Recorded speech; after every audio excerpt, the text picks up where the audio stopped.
Good evening everyone. आज हम जानेंगे अरावली की उत्पत्ति के बारे में। अरावली की उत्पत्ति प्री कैम्ब्रियन काल में हुई थी। अरावली की प्रारंभिक ऊंचाई 2700 से 2800 मीटर है और वर्तमान में इसकी ऊंचाई अरावली की ऊंचाई घटकर 930 मीटर रह गई है।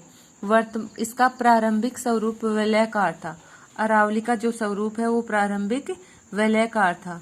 वर्तमान में इसका स्वरूप अवशिष्ट स्वरूप रह गया है।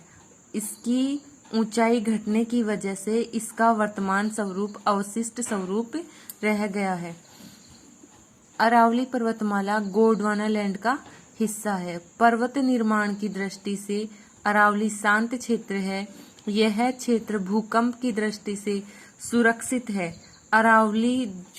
अरावली पर्वतमाला का जो क्षेत्र है वो भूकंप की दृष्टि से सुरक्षित है। भूकंप बहुत कम दिखाई देते हैं।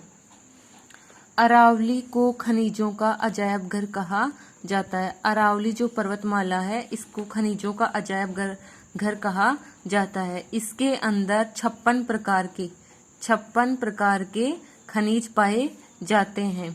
सर्वप्रथम भूगर्भिक अध्ययन हेरोन महोदय ने किया था। अरावली का सबसे पहले भूगर्भिक अध्ययन हेरोन महोदय ने किया था।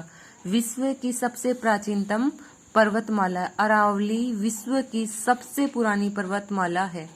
अरावली पर्वतमाला के समकालीन जो पर्वत श्रृंखलाएं हैं वो हैं अल्पेशियन पर्वतमाला जो कि यूएसए अमेरिका के अंदर है और 2 भारत के अंदर है। एक धारवाड़ की पहाड़ियां जो कि कर्नाटक में है और एक विंध्यन पर्वत श्रृंखला जो कि एमपी और उसके आसपास के राज्यों में विस्तारित है।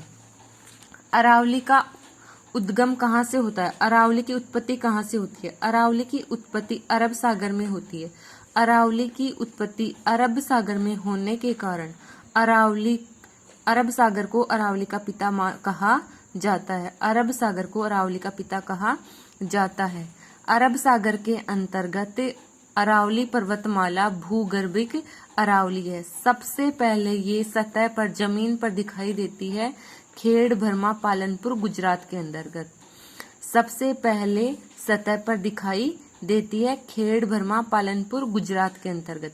इसके बाद ये गुजरात से राजस्थान में, राजस्थान से हरियाणा में, हरियाणा से यूपी में, यूपी के अंतर्गत दिल्ली में जो रायसीना हिल्स है, रायसीना की जो पहाड़ी है दिल्ली के अंतर, वहां पर ये समाप्त हो जाती है। रायसीना की जो पहाड़ी है उसके ऊपर राष्ट्रपति भवन बना हुआ है और जवाहरलाल विश्वविद्यालय बना हुआ है। ये रायसीना की पहाड़ी अरावली की अंतिम पहाड़ी है। अरावली का विस्तार भारत के 4 राज्यों में है, गुजरात में, फिर राजस्थान में, फिर हरियाणा में और फिर यूपी में।